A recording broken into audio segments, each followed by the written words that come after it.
kita pernah punya pengalaman krisis moneter Betul. 97-98. Pandemi juga kita Ya kan? lumayan, Bang. Kita juga pernah mengalami Betul. pandemi, yang mana itu langsung berdampak kepada perekonomian nasional. Betul. Nah, ini kan ada krisis energi. Sekarang kan muncul Iya. krisis energi, kelangkaan BBM. Iya. Dan itu tidak hanya dialami oleh anggaplah Indonesia, tapi seluruh negara, ya kan gitu loh. Nah, apakah kemudian oleh sekelompok orang ini dimanfaatkan ya ketika pemerintah misalnya mencoba melakukan sebuah shortcut policy, misalnya yang diusulkan Bahlil, hemat-hemat ya memakai listrik misalnya, terus akan ada rencana kenaikan BBM misalnya, itu kan kebijakan yang terpaksa sebenarnya.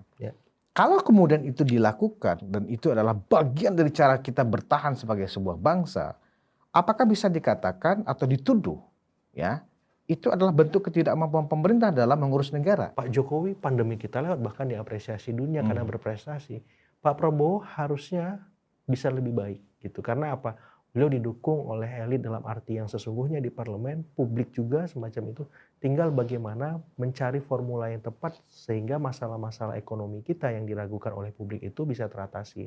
Dan ini butuh ya kerja tim yang luar biasa ekstra gitu, sehingga ya jangan sampai kita terlena dengan angka-angka versi yang pemerintah yakini. Misalkan cek ke bawah, cek ke pasar induk, cek ke investor, cek ke semua ya ekonom-ekonom gitu, kenapa mereka bisa berbeda datanya misalkan, kenapa kok nggak sama, solusinya apa nih ya. Maksud saya hari ini kita lebih butuh ya seperti presiden lah, lebih banyak merangkul ketimbang memukul, Bang.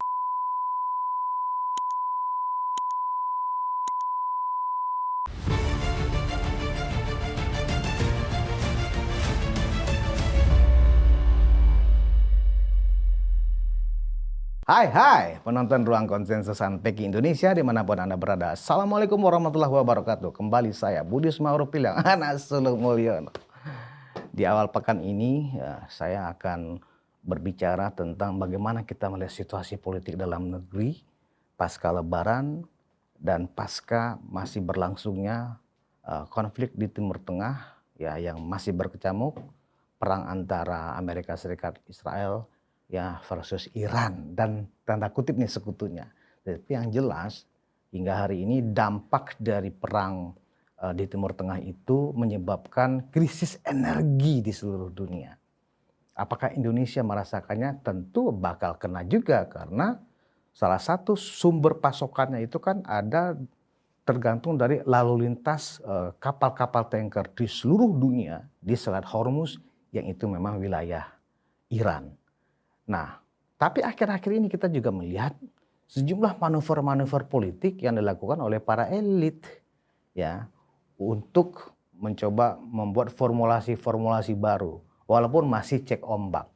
Nah, karena itu saya mengundang pakar politik dari Trias Politika, Mas Agung Baskoro untuk menjelaskan kepada penonton Ruang Konsensus seperti apa situasi politik kita di dalam negeri hari-hari ini. Karena saya khawatir ada yang mau mencuri di tikungan. Yang konon katanya ada kemungkinan Prabowo Gibran hanya berlangsung beberapa tahun saja. Selamat siang Mas Agung Baskoro. Mas Budi, luar biasa. Maaf lahir batin nih Maaf ya. lahir batin, Masih dalam rangka Lebaran kita ya. Mas Agung, langsung aja nih Mas. Menurut Mas Agung, ini kan sudah mau Mei ya, mau April ya. Artinya perjalanan pemerintahan Prabowo Gibran sebenarnya relatif terkendali ya. Baik secara konteks stabilitas politiknya maupun sosial, ekonomi, dan hukum. Tetapi akhir-akhir ini memang khususnya pertengahan Ramadan kemarin itu kan ada konflik Timur Tengah. Kemudian juga ada hal-hal lain sehingga terkesan banyak oposisi atau kelompok-kelompok yang tidak senang dengan pemerintah mencoba nih membangun relasi-relasi seolah-olah pemerintah ini sudah tidak perform dan seterusnya. Dan saya tidak percaya dengan tuduhan-tuduhan seperti itu. Nah, dalam pandangan seorang pakar politik, seperti apa dinamika politik kita hari-hari ini? Ya, pertama secara kualitatif ya Bang ya, pemerintah kan sampai hari ini mampu mengkonsolidasikan kekuasaan di parlemen 81%. Kemudian berapa kali kita lihat Presiden Prabowo itu secara mitigatif melakukan pertemuan-pertemuan simultan ya dengan banyak tokoh, bahkan yang oposisi dirangkul, yang koalisi juga diajak ngomong terus gitu. Jadi saya melihat memang secara kualitatif nih solid gitu. Terlepas ada manuver dari yang di seberang kekuasaan, tapi manuver itu masih sebatas manuver yang saya merasa itu bagian dari upaya check and balances. Walaupun memang dalam beberapa hal ada kesan yang berseberangan ini memang mengambil langkah-langkah yang sifatnya delegitimatif ya. Dalam artian misalkan posisi kita saat ini yang memang harus ya berselancar di banyak karang ketika bicara politik luar negeri, itu kemudian teman-teman yang di seberang kekuasaan mengambil posisi yang hitam dan putih. Seakan-akan mereka benar, seakan-akan pemerintah salah. Semacam itu kan kontraproduktif menurut saya. Ketika misalkan arahan dari presiden misalkan mengajak semua untuk bersatu bersama solid ketika merespon krisis ataupun geopolitik geostrategis yang penuh dengan ketidakpastian. Yang kedua, secara kuantitatif hasil survei itu kan hari ini tingkat kepuasan publik pemerintah masih cukup tinggi, Bang. Di kisaran 79 sampai 82%. Itu survei terakhir di bulan berapa itu, Mas? Saya kalau nggak salah sekitar Januari, Bang. Januari ya? Jadi masih relevan lah, walaupun ini perlu diuji kembali apakah masih tinggi atau tidak. Karena memang ada poin krusial di survei tersebut di bidang ekonomi, yang itu hanya sekitar kisaran 35 sampai 38%. Jadi gapnya jauh, Bang. Yang puas secara keseluruhan 79 sampai 82, tapi di ekonomi yang puas hanya 35 sampai 38. Ini kan pekerjaan rumah yang harus diperhatikan betul oleh presiden maupun kabinet, sehingga ketika terjadi krisis angkanya bisa ditahan atau bahkan tetap bisa naik semacam itu, karena memang publik merasakan program-program populis pemerintah ataupun kebijakan pemerintah memang dirasakan konkret sehari-hari dalam hidup mereka nyata semacam itu. Nah, jadi kalau kesimpulannya kualitatifnya oke, kuantitatifnya nggak ada masalah, sebenarnya nggak ada soal. Tapi ini kan diuji nanti, karena ada misalkan kemungkinan kita menghadapi krisis energi karena perangnya masih terus berlanjut. Terus kapal kita masih ada yang tertahan semacam itu. Nah, otomatis perlu upaya-upaya yang sifatnya ya solutif, ya alternatif supaya ini terselesaikan dan masyarakat tidak ada semacam kepanikan, kekhawatiran, ketakutan dan seterusnya. Dan itu sudah dilakukan oleh pemerintah juga ketika misalkan kita work from home sehari dalam seminggu. Kemudian masyarakat dihimbau melakukan hemat energi dengan menggunakan listrik, transportasi massal ataupun transportasi yang memang ramah energi semacam itu. Atau yang ketiga, pemerintah menyiapkan juga skema bagaimana merelaksasi anggaran program-program populis. Merelaksasi dalam artian di sini kalau misalkan ada satu hari misalkan asumsikan kerja ataupun sekolah ataupun kuliah dari rumah, otomatis kan program populis seperti MBG berkurang satu hari, Bang. Itu kan terrelaksasi. Kemudian misalkan ada arahan juga bagaimana ya bahan-bahan yang terbarukan, apakah jagung, singkong, tebu itu menjadi bahan-bahan energi alternatif untuk menggantikan bahan bakar fosil, Bang, yang sedang diupayakan oleh Kementerian Pertanian bersama Pertamina. Dan ada hal-hal solutif lain yang dilakukan. Nah, maksud saya kita juga harus objektif di sini bahwa pemerintah melakukan banyak hal, tapi ini butuh waktu dan butuh proses. Karena kan krisisnya juga tiba-tiba gitu. Dalam artian siapa sih yang mau perang, tapi tiba-tiba kan sudah ada rudal yang mendarat gitu. Ada kemudian pemimpinnya yang meninggal semacam itu, otomatis kita merespon ini butuh waktu. Tapi yang paling penting jangan sampai ya pemerintah terlena dengan situasi di luar ataupun aspirasi di publik yang ya di bidang ekonomi tadi masih banyak yang belum puas semacam itu. Dan memang buffer utama kepuasan publik pemerintah itu kan ekonomi, Bang. Jadi hari-hari belakangan terakhir ini mestinya tim ekonomi presiden itu harus bekerja lebih dibanding bidang yang lain, karena ini yang menentukan bagaimana performa pemerintahan secara keseluruhan. Mungkin sebagai pengantar begitu, Bang. Ya, kita juga berdekat di tengah ketika pemerintah tiba-tiba harus merespon situasi di global ya, di Timur Tengah khususnya. Kita melihat belakangan ini ada rumor, sangat tuh rumor ya, bukan itu sebuah realita ya, di mana misalnya, oh ternyata konon ada isu, ternyata ada tokoh-tokoh besar yang ternyata di belakang isu fitnahan ijazah Pak Jokowi palsu. Tentu tujuannya adalah untuk mendegradasi dan mendelegitimasi ya kan reputasinya Pak Jokowi yang nanti berimbas ke Prabowo Gibran kan begitu. Misalnya disebut nama ada AHY, Puan, Habib Rizik kan begitu ya kan. Seolah-olah wah kok orang-orang yang selama ini nggak ada sangka-sangka nih, ya kan? Nah, kemudian juga ada juga misalnya nama Pak JK juga disebut-sebut misalnya. Dan juga kemudian kita melihat ada manuver-manuver yang seolah-olah apapun dalam politik bisa saja terjadi. Misalnya tiba-tiba Anies Baswedan ya berhalal bihalal ke markasnya Demokrat di Cikeas ya kan, diterima oleh Pak SBY, Mas AHY ya kan. Nah, ini apakah semacam ada gangguan dalam stabilitas politik atau ini hanya ria-ria, hanya isu yang tidak perlu juga terlalu dijadikan polemik di tengah masyarakat, apalagi oleh pemerintah. Gimana Mas Agung melihat ini? Iya, berbagai macam isu ataupun hal-hal yang saya melihatnya spekulatif ya Bang, di panggung depan. Walaupun mungkin di panggung belakang, mungkin Abang lebih tahu. Tapi di panggung depan yang saya amati gitu, yang memang terlihat secara faktual memang elit itu sebuah kelumrahan ataupun normal ketika dia bermanuver. Karena untuk memastikan eksistensi dan esensinya dalam berpolitik bisa diingat dan direkam dalam opini persepsi publik Bang. Apalagi isunya seksi, bicara soal ijazah Pak Jokowi gitu ya. Dan beberapa waktu terakhir kan kita dikejutkan gitu. Ada katakanlah Bang Rismon yang berbalik badan yang kemudian sedikit banyak itu membuat isu soal ijazah ini punya sisi objektivitas bahwa yang selama ini menyerang tiba-tiba kok mendukung. Ya jadi di antara para penyerang ini ternyata terjadi pembelahan sikap kemudian persepsi mereka soal isu ijazah. Nah ini kan menarik Bang.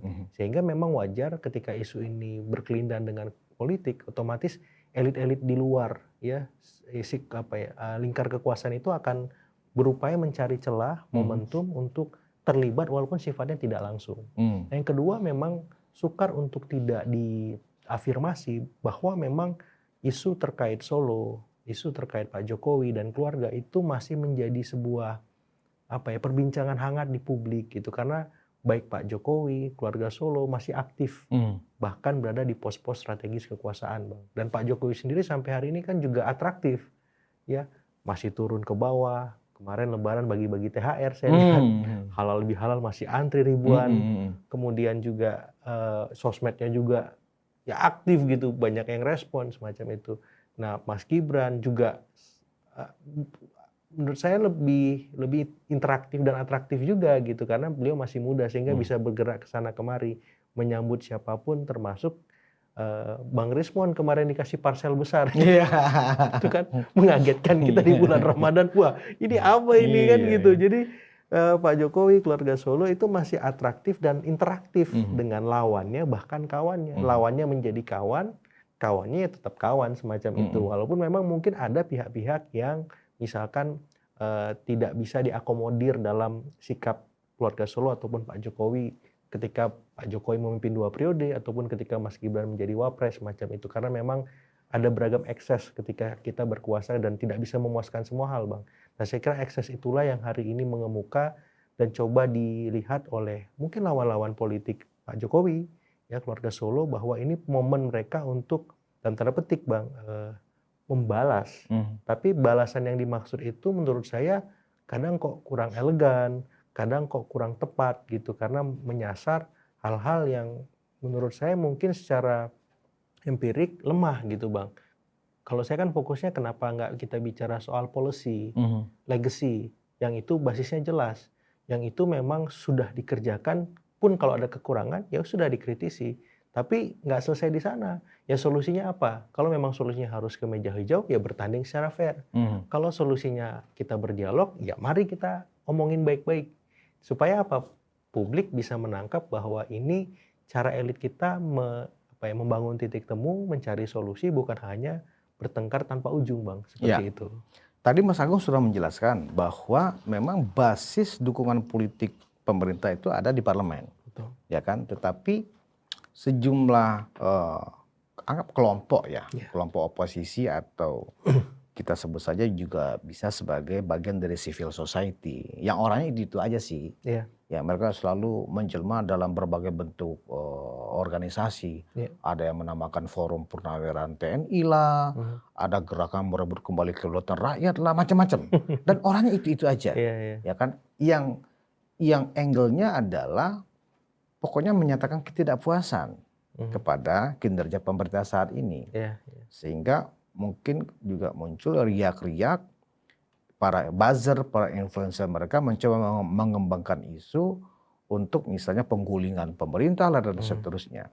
Menurut Mas Agung, kalau ini kita sandingkan bahwa dengan basis dukungan rejim atau pemerintah itu adalah DPR sebagai representasi dari check and balance itu sendiri.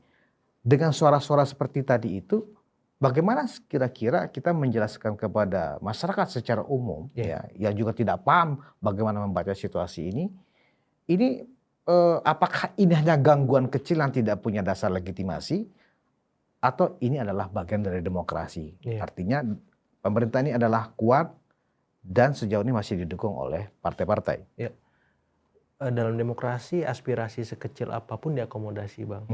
Cuman memang kalau arahannya menggulingkan kekuasaan, mengganti pemerintah, buat saya itu kok kontraproduktif. Karena ongkos politiknya lebih besar daripada solusi yang ingin dicapai gitu. Karena nggak semua hal harus dengan mengganti rezim, nggak semua hal harus mengubah pemerintahan semacam itu. Jadi kalau saya fokus masalahnya di mana? Oh, di ekonomi. Berarti yang kita butuhkan solusi ekonomi.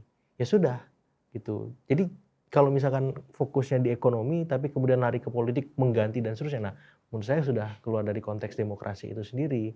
Karena kita punya mekanisme rutin setiap 5 tahun lewat pemilu. Nah kalau memang mau mengganti ya ketika pemilu. Jadi bagaimana kemudian teman-teman yang nggak setuju yang tidak memilih pemerintahan hari ini mengusahakan supaya memberikan alternatif figur tokoh.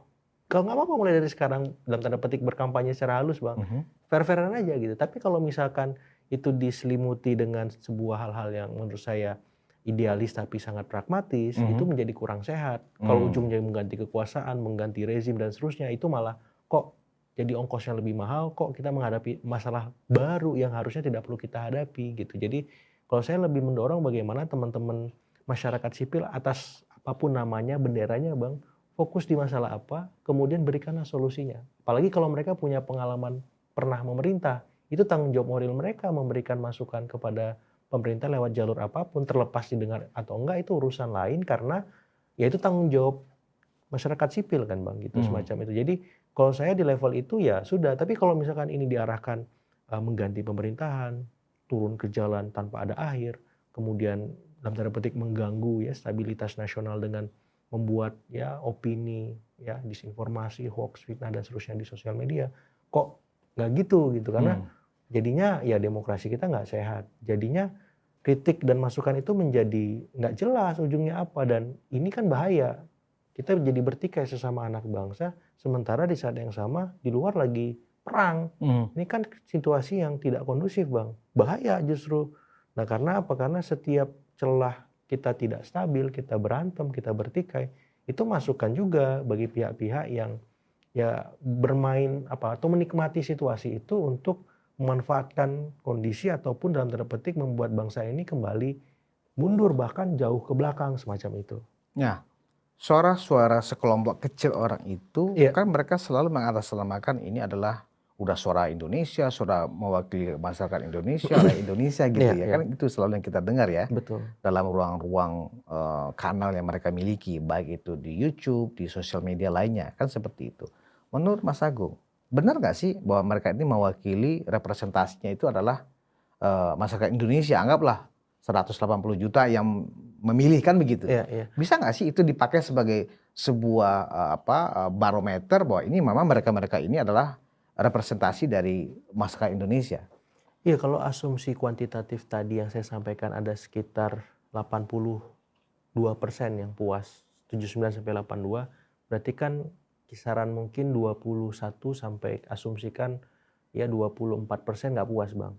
Jadi yang mengatasnamakan nggak puas itu ya kisarannya 21-24% itu. Jadi ya sah-sah saja mengatasnamakan masyarakat Indonesia, tapi ya saya berharap mereka bisa memberikan semacam kritik, saran, solusi yang konstruktif. Artinya bukan mayoritas kan, Mas? Betul. Ya kan hanya 20% toh. Sekitaran itulah. Ya ibarat kata ini jumlah yang cukup besar, tapi tidak besar banget dalam konteks kita melihat populasi secara keseluruhan yang bisa memilih kan Bang gitu. Tapi suara ini menjadi strategis karena mereka biasanya berada di kelas menengah yang menggerakkan atau menjadi jembatan antara kelas bawah dengan kelas atas. Nah ini perlu juga diperhatikan oleh pemerintah karena mereka yang sedikit banyak menyangga perekonomian kita. Ya misalkan ada kenaikan BBM, ya kalau selama ini insentif itu diberikan kepada kelas bawah lewat BLT, nah kelas menengah ini dikasih insentif juga. Misalkan token listrik, dikasih diskon lah Bang gitu kan. Atau ada subsidi transportasi publik buat masyarakat kota. Kan bukan disuruh berhemat ya kan gitu loh. Karena kalau suruh berhemat, misalnya Marah kayak juga. kita di rumah suruh berhemat memakai listrik, itu nggak usah diajarkan gitu loh. Ya kan? Karena itu Harus sudah lebih konkret lagi. iya. Nah, jadi memang gini Mas Agung, apakah kalau kita melihat kita pernah punya pengalaman krisis moneter 97-98. Pandemi juga kita Ya lumayan kan? Bang. Kita juga pernah mengalami pandemi yang mana itu langsung berdampak kepada perekonomian nasional. Nah, ini kan ada krisis energi. Sekarang kan muncul krisis energi, kelangkaan BBM. Dan itu tidak hanya dialami oleh anggaplah Indonesia, tapi seluruh negara, ya kan gitu loh. Nah, apakah kemudian oleh sekelompok orang ini dimanfaatkan ya ketika pemerintah misalnya mencoba melakukan sebuah shortcut policy, misalnya yang diusulkan Bahlil, hemat-hemat ya memakai listrik misalnya. Terus akan ada rencana kenaikan BBM misalnya. Itu kan kebijakan yang terpaksa sebenarnya. Kalau kemudian itu dilakukan dan itu adalah bagian dari cara kita bertahan sebagai sebuah bangsa, apakah bisa dikatakan atau dituduh ya itu adalah bentuk ketidakmampuan pemerintah dalam mengurus negara dalam konteks ini dalam krisis energi secara global? Ya, Gimana pandangan Mas Agung? tidak sesederhana itu mungkin ya Bang dalam kacamata saya karena di banyak negara pun kenaikan BBM itu sudah terjadi gitu, bahkan ekstrim. Negara-negara tetangga kita dari Filipina, Thailand, Vietnam, Singapura dan seterusnya sudah menaikkan itu dan kita masih tetap menjaga. Nah, saya kira ketika ada opsi menaikkan memang itu pilihan paling akhir dan dihindari oleh pemerintah. Mungkin yang akan pertama kali naikkan yang Pertamax yang tidak disubsidi itu Bang, yang mengikuti harga dunia, harga swasta ya, harga pasar semacam itu. Jadi Pertalite mungkin opsi berikutnya. Tapi maksud saya kita bisa melihat dengan ya jernih saja. Kalau misalkan ini tidak naik juga bahaya gitu, akan membebani APBN kita. APBN kita terbebani otomatis kan dibiayai dari utang Bang. Otomatis defisitnya naik dan membuat pasar ataupun investor ragu bahkan cabut dari kita. Nah itu kan harus dilihat secara holistik kan, efek dan eksesnya. Jadi kalau saya melihat memang ada tanggung jawab lebih dari teman-teman pemerintah untuk mengkomunikasikan ini lebih dari biasanya supaya publik paham ya secara keseluruhan ya desain kebijakan yang ingin dibangun pemerintah ketika krisis terjadi. Nah dan yang kedua memang saya senang ketika Presiden intens mengajak diskusi Presiden, ex-wakil Presiden ke istana. Ataupun langsung menyapa ya teman-teman jurnalis, ekonom, baik yang seirama maupun yang berseberangan. Karena apa? Karena masing-masing pemimpin kita ini punya pengalaman panjang menghadapi krisis, Bang. Misalkan Ibu Mega itu berhasil melewati krisis ketika ada istilahnya pasca reformasi, Bang. Dia mengkonsolidasikan elit. Dia kan sukses meredam segala konflik yang mungkin saja bisa terus terjadi kalau tidak dipimpin dengan solid oleh beliau. Pak SBY kemudian suka atau enggak, beliau sukses menghadapi katakanlah krisis ekonomi 2008 dan mampu mendamaikan kita dengan GAM. Walaupun sebelumnya ada ya bencana besar tsunami, Bang. Pak Jokowi sukses menghadapi pandemi, Bang. Dan itu nggak mudah menyeimbangkan nalar ekonomi dengan nalar kesehatan yang di banyak negara itu akhirnya goncang dan kolaps. Nah, Indonesia bahkan diapresiasi dunia gitu. Nah, Pak Prabowo menghadapi dalam tanda petik perang nih. Dan itu sedikit banyak bisa belajar dari Pak Jokowi, Pak SBY, Ibu Mega, bagaimana menghadapi krisis di masing-masing pemerintahannya. Nah, dan pemimpin-pemimpin kita berhasil sukses, Bang. Bu Mega sukses, kita damai, konsolidasi demokrasi terjadi. Pak SBY kita damai dengan GAM. Pak Jokowi pandemi kita lewat bahkan diapresiasi dunia karena berprestasi. Pak Prabowo harusnya bisa lebih baik gitu. Karena apa? Beliau didukung oleh elit dalam arti yang sesungguhnya di parlemen, publik juga semacam itu. Tinggal bagaimana mencari formula yang tepat sehingga masalah-masalah ekonomi kita yang diragukan oleh publik itu bisa teratasi. Dan ini butuh ya kerja tim yang luar biasa ekstra gitu. Sehingga ya jangan sampai kita terlena dengan angka-angka versi yang pemerintah yakini misalkan. Cek ke bawah, cek ke pasar induk, cek ke investor, cek ke semua ya ekonom-ekonom gitu. Kenapa mereka bisa berbeda datanya misalkan? Kenapa kok nggak sama? Solusinya apa nih? Ya maksud saya hari ini kita lebih butuh ya seperti presiden lah, lebih banyak merangkul ketimbang memukul bang. Nah tim ekonominya juga jangan asik sendiri nih, seakan-akan gue yang paling benar, jangan gitu. Orang presidennya aja merangkul, tim ekonominya harusnya lebih merangkul lagi, lebih mendengar lagi. Kenapa bisa beda? Harusnya gimana ya? Ya kalau memang itu kritik ya udah nggak masalah. Yang penting kan beres masalahnya. Kalau saya kan seperti itu bang mikirnya. Jadi kalau menurut Mas Agung, di tengah situasi pemerintah lagi fokus Ya. bagaimana menghadapi krisis energi yang bukan itu disebabkan oleh faktor dalam negeri kan gitu ya. Betul. Apakah pantas, apakah elok ketika ada sejumlah kelompok yang memang barisan sakit hati, anggap begitu, Iya. mencoba terus memanfaatkan kesempatan ini untuk menggulingkan, anggaplah semangatnya kan itu kalau kita lihat Merongrong. bahasa-bahasanya ya kan. Ya. Saatnya berarti ganti pemerintah, gulingkan saja pemerintah sudah tidak mampu bekerja dan Ya, ya. seterusnya.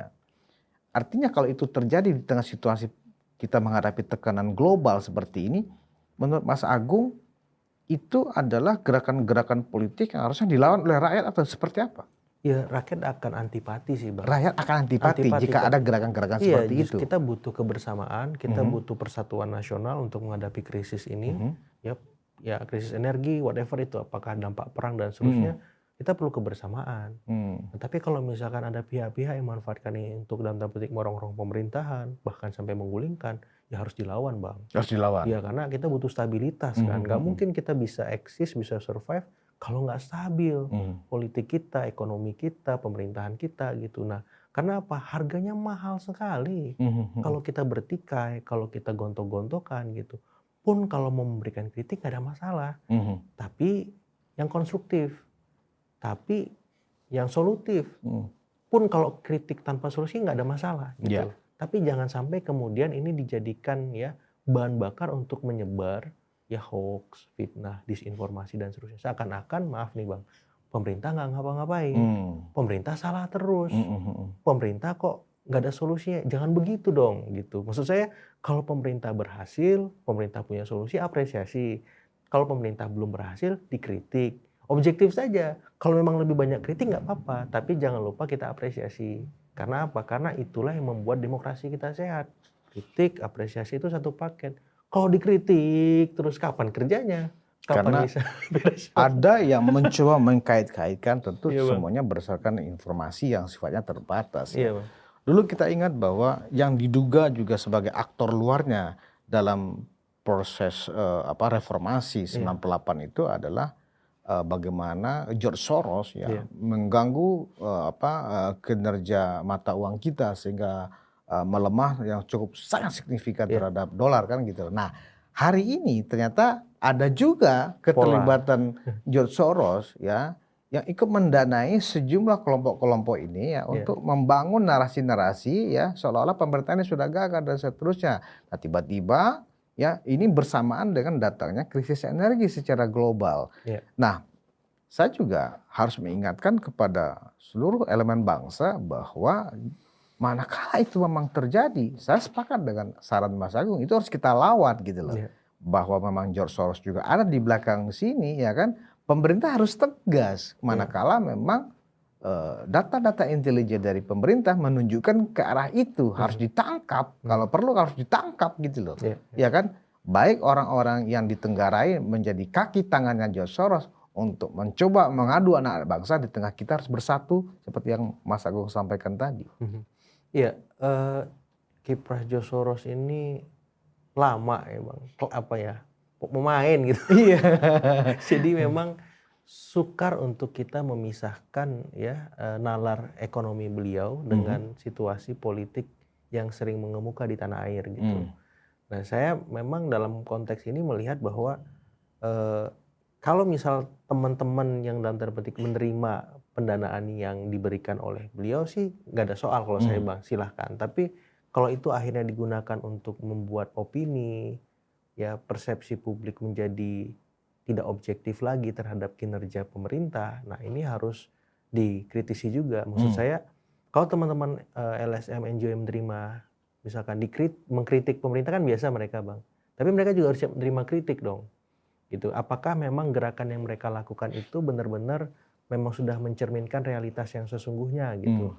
Nah dalam konteks ini memang saya hanya mendorong mengkritik mereka balik gitu.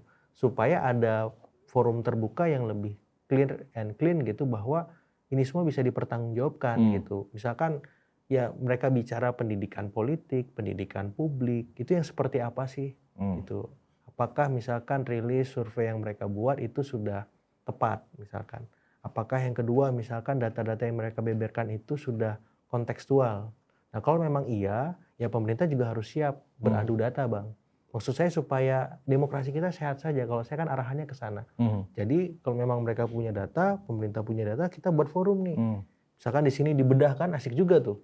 Supaya apa? Supaya publik akhirnya berpikir bahwa oh ini loh yang sesungguhnya. Sehingga ada jembatan itu.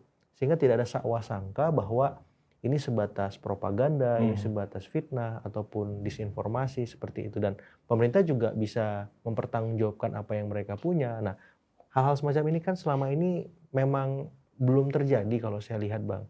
Sifatnya masih searah, belum dua arah. Jadi karena saya fokus bagaimana soal ekonomi ini selesai, ya karena kalau ekonomi selesai, Soros berapa banyak pun nggak akan bisa bekerja dengan efektif Bang.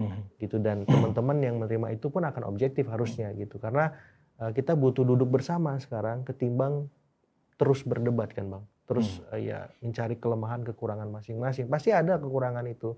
Tapi ketika kita mau duduk bersama, ya ketika satu sama lain memahami apa standing point data yang mereka punya, saya kira titik temu itu bisa tercapai gitu. Nah tinggal ya bagaimana tim ekonomi pemerintah, bagaimana teman-teman yang di seberang, apakah ekonom, apakah NGO LSM tadi, bisa sepakat pada satu ya value, pada satu pemahaman bahwa kita ingin mencari solusi nih, seperti apa. Dan maka solusi itu kontekstual, dengan ya kebijakan pemerintah ataupun kebutuhan masyarakat kan seperti itu Bang. Jadi kayaknya ada blessing juga ya sebenarnya. Blessing yang saya masukkan adalah ketika tiba-tiba karena perang ini ternyata lama ya kan, dan Iran menggunakan senjata Selat Hormuznya itu sebagai sumber kekalutan dunia kan akhirnya terbukti ya kan, kekalutan dunia gitu loh. Seluruh dunia merasakan sekarang krisis BBM, krisis energi. Nah, padahal sesungguhnya kalau kita bisa jujur ya kan, sebelum ada krisis perang ini ya kan, sebenarnya kan kita secara ekonomi kan sudah mulai banyak dipertanyakan nih, ya kan, ada khawatir jangan sampai kita defisitnya itu lebih dari 3% dari PDB kan gitu. Karena kita di angka 2,9 saat ini. Nah, kemudian kita juga melihat misalnya ternyata ada kontraksi juga di pasar modal di mana indeks harga saham gabungan yang sempat menembus angka 8.000 9.000 ya kan tiba-tiba turun, bahkan terakhir pernah di bawah 7.000 lagi di 6.900 walaupun sekarang naik lagi. Nah, begitu juga dengan kinerja rupiah ya kan yang sempat juga melewati angka batas psikologis 17.000 ya kan. Nah, jadi memang ditambah dengan krisis energi ya kan, seolah-olah sekarang sebenarnya makanya itu saya bilang blessing Mas Agung. Jangan-jangan ya kan kalau ini dipaksakan, ini tergantung ketegasan pemerintah. Karena betul saya setuju dengan usulnya Mas Agung. Sebaiknya para ekonom yang mengatakan Menteri Keuangan Purbaya dan Presiden ini sudah tidak mampu menjaga fiskal kita, berdasarkan analisa teman-teman ekonom dari kubu sebelah, harusnya dipertemukan aja. Tetapi saya yakin nanti perdebatannya itu justru menjadi perdebatan yang tidak sehat kalau dipublish. Tapi kalau itu dilakukan di ruang tertutup, terbatas, ya kan, mau apapun jungkir balik dengan data pun silahkan. Saya pikir itu adalah usulan yang menarik. Agar apa? Situasi ini tidak dimanfaatkan ya oleh orang-orang yang memang mengintai untuk merusak stabilitas politik dan merusak persatuan bangsa kita ini loh Mas Agung. Betul. Sepakat saya Bang, karena memang nggak semuanya harus terpublikasi. Tapi karena era konten sekarang. Iya itulah. Jadi, ini eranya era konten itu cuan kan gitu. Jadi memang ya maksud saya ya Pak Purbaya Kak atau tim ekonomi inisiatif saja mengundang terbatas para ekonomi yang di seberang itu, ajak duduk bareng, cari solusinya apa. seperti itu, dan saya yakin nggak semua mereka yang menolak kok, pasti ada yang mau diajak bicara, dan itu momen yang penting sehingga fokus kita menaikkan tingkat kepuasan publik pemerintah yang 35 something tadi sampai 38 bisa terdongkrak, Bang. Iya. Asumsikan misalkan perlu relaksasi yang selama ini banyak menjadi aspirasi masyarakat terkait program populis MBG ya atau koperasi desa. Ya nggak ada soal. Maksud saya program ini kan bagus. Kalau ada kekurangan wajar dong. Nah, kekurangannya di mana? Dibenahi di situ. Nah, karena apa? Setiap presiden, setiap pemerintahan kan ingin punya legacy. Karena dia memang yang memerintah, karena dia yang memimpin kita. Tapi kalau misalkan itu dihilangkan, itu juga nggak sehat menurut saya. Jadi MBG tetap jalan, pun kalau ada kekurangan ya diperbaiki seperti itu. Jangan sampai delegitimasi semua, nggak sehat kan, Bang. Koperasi Desa Merah Putih kan bagus. Kekurangan di mana diperbaiki gitu. Nah, saya kira juga perlu kebesaran hati dan kerelaan dari teman-teman yang di seberang, apakah masyarakat sipil ataupun ekonom, untuk melihat ke arah sana juga. Jangan sampai semua yang dilakukan pemerintah jelek. Jangan sampai yang dikerjakan pemerintah buruk. Itu kan udah nggak sehat gitu. Seakan-akan pemerintah nggak ngapa-ngapain, seakan-akan ini semua keadaan damai stabil ini bukan buah kerja dari pemerintah. Mudik sejauh ini lancar, itu kan ada upaya bagus dari pemerintah, merekayasa lalu lintas, merekayasa mudik supaya efektif, misalkan ada WFH semacam itu, Bang. Yang kedua, bahan bakar aman selama mudik. Itu kalau nggak ada pemerintahan chaos loh. Betul. Itu kan kerja pemerintah. Jangan sampai itu dihilangkan, seakan-akan ini semua buruk aja. Nah itu saya melihat di sosmed itu timelinenya energinya begitu, Bang. Ini kayaknya keadaan yang given gitu loh. Nggak perlu ada pengaturan, automatically, autopilot, kan enggak. Mudik, distribusi BBM, distribusi pangan, harganya ya ada naik tapi stabil kan gitu. Ya terus THR pekerja dibayarkan, walaupun mungkin ada yang belum, tapi sebagian aman gitu. Maksud saya ini bukan given, ini diatur, dikelola oleh pemerintah, oleh pemerintahan semacam itu. Maksud saya kita apresiasi juga dong kalau ada yang bagus gitu. Jangan sampai kita menutup mata kemudian fokus ke yang jelek. Ya, saya sepakat dengan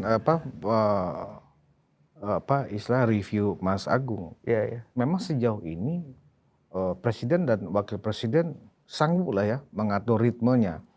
Pak Prabowo membuat kebijakan, ya kan, mencoba mencari relasi ke dunia internasional, ya kan, untuk membangun kesepahaman tentang bagaimana misalnya tugas-tugas internasional itu berjalan, segera reda perang misalnya, bagaimana juga komitmen presiden yang sudah terlanjur masuk ke BOP, ya kan. Nah, Mas Gibran sebagai wakil presiden adalah kita lihat Mas Wapres itu benar-benar aktif dari satu provinsi ke provinsi, ya, sesuai dengan perintah presiden, menyimak apakah yang terjadi, ya Pak, kebijakan-kebijakan yang diarahkan oleh presiden itu berjalan dengan baik atau tidak.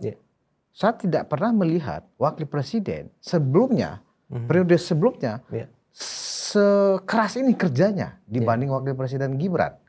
Kita boleh lihat ini fakta.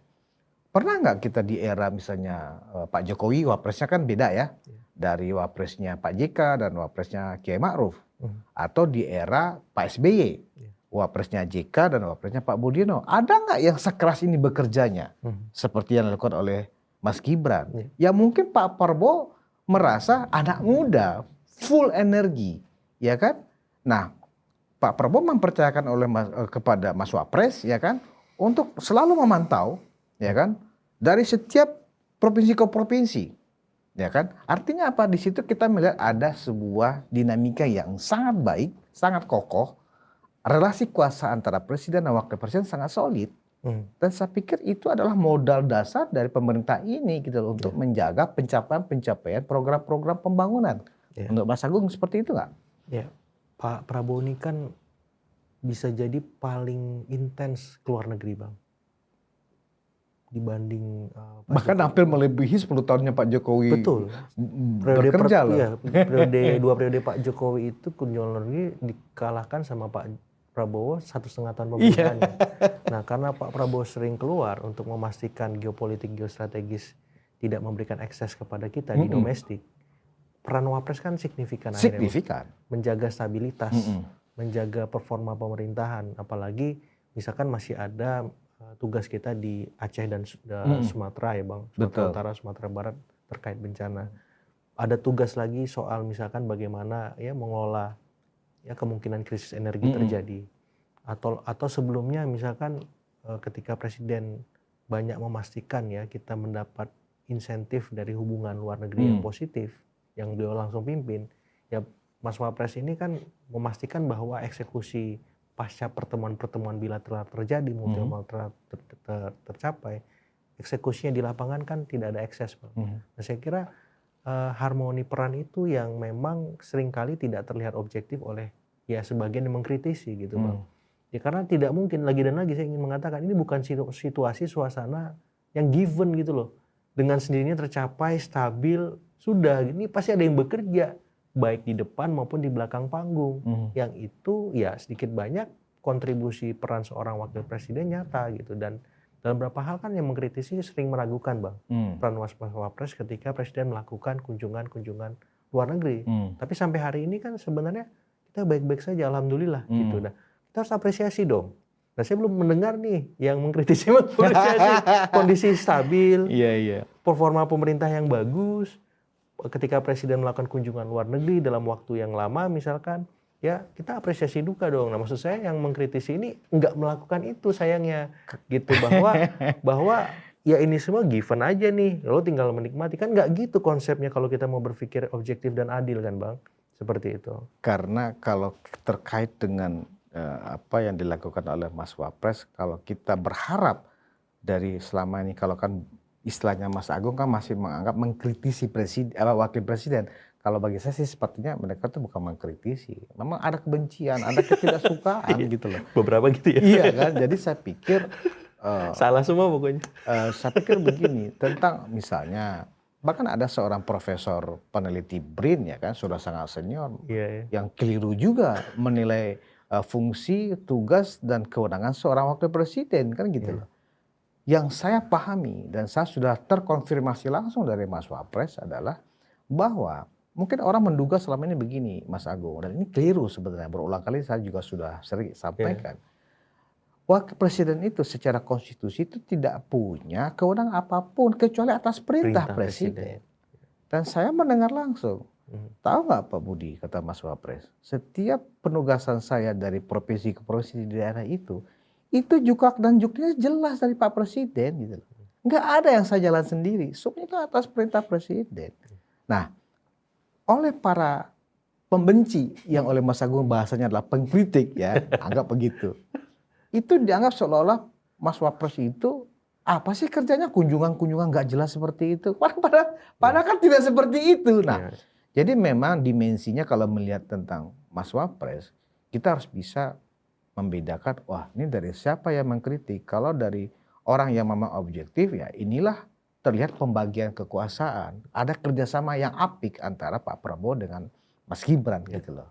Dan itu juga disampaikan bahwa Presiden sangat yakin dan percaya bahwa Wapresnya mampu mendelivery tugas-tugas yang diberikan oleh Presiden. Makanya kan Presiden kan enteng untuk kemana-mana karena selama ditinggalkan baik-baik saja, semuanya berjalan dengan baik. Koordinasi dengan menteri-menteri ketika ditinggalkan kan juga sudah ada SOP-nya yang dibuat oleh Presiden kan gitu loh.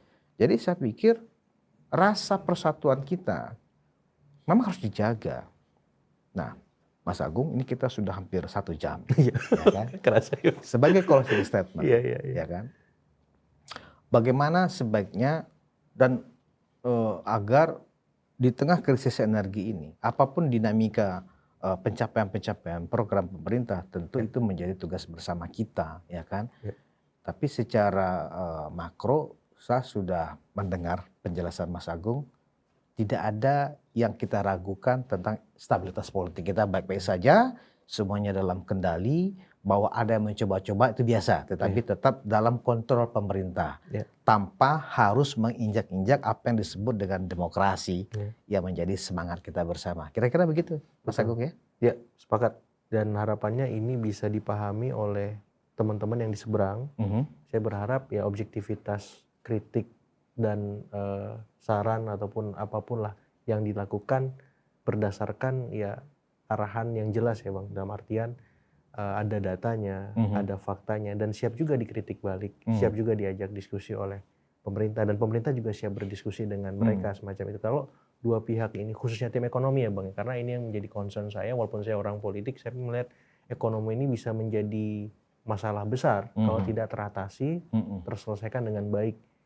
Mungkin sekarang ibarat kata aman gitu, tapi kalau ini tidak terus diolah, tidak terus di-maintain dengan objektif gitu, dengan maksimal, ini bisa jadi bumerang bagi pemerintahan hari ini. Nah, saya berharap tim ekonomi presiden itu lebih jemput bola, lebih merangkul sebagaimana presiden supaya apa? Kerjanya lebih mudah. Ketimbang dalam tanda petik teman-teman tim ekonomi ini asik sendiri kan Bang. Ya, coba lihat di seberang ini emang objektif nggak? Yang seberang juga melihat ini benar-benar nggak.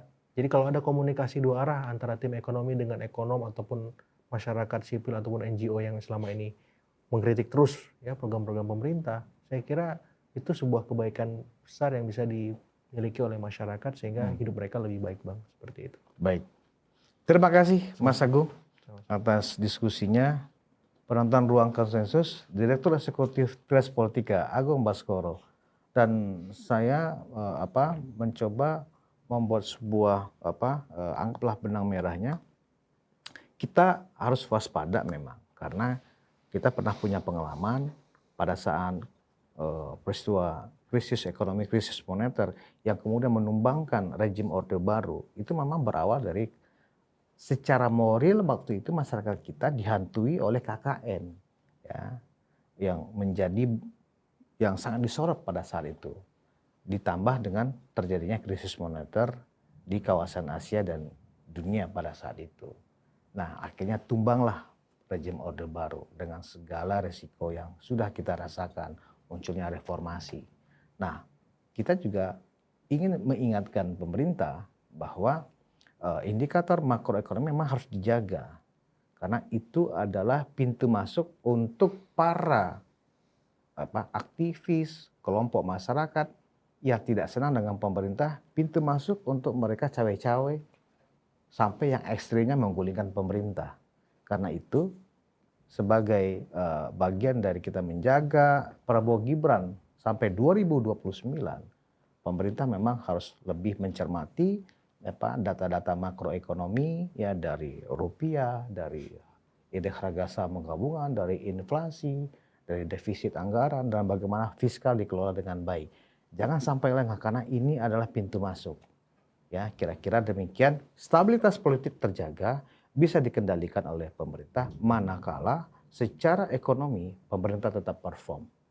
Demikian Ruang Konsensus kali ini, kita bertemu di Ruang Konsensus berikutnya. Terima kasih atas perhatian Anda. Wassalamualaikum warahmatullahi wabarakatuh.